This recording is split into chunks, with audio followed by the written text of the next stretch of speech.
এই পর্যায়ে আপনাদের সামনে বক্তব্য নিয়ে আসছেন ৭ নং ওয়ার্ড বিএনপির সংগ্রামী সভাপতি জনাব ইসাক সামি।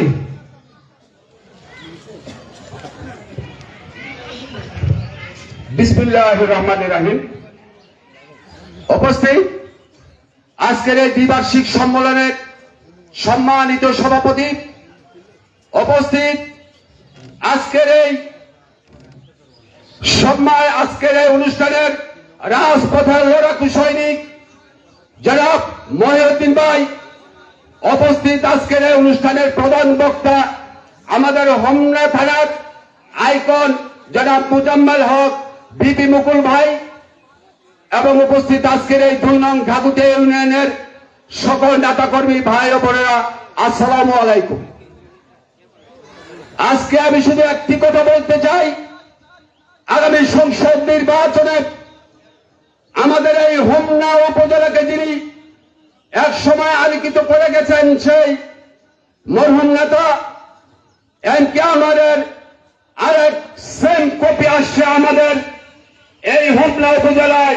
আবারও নতুন যিনি আসছেন অধ্যক্ষ সেলিম ভূঁইয়া স্যার। আমরা জানি একজন এম.কে. আনোয়ারকে হারিয়েছি, সেই শূন্যতা পূরণ করবে আমাদের এই অধ্যক্ষ সেলিম ভূঁইয়া স্যার। উনিও একজন আদর্শবান মানুষ।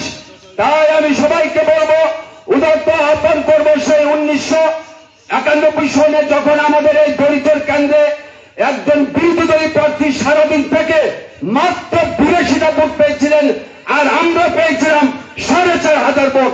তাই আবারও আপনাদেরকে আশ্বস্ত করতে চাই, আমি মহিউদ্দিন ভাই মুকুল ভাইকে আশ্বস্ত করতে চাই, এই ঘাগুটিয়া ইউনিয়নের বিএনপির ঘাঁটিকে আবারও সবাইকে সুসংগঠিত হয়ে সবাইকে ঐক্যবদ্ধভাবে এক হয়ে দলের আমাদের যে সামনে যে সেলিম ভূঁইয়া স্যার আসবেন, তাকে ধানের শীষে ভোট দিয়ে জয়যুক্ত করে আমরা সেই সফল অর্জন করব। ধন্যবাদ সবাইকে।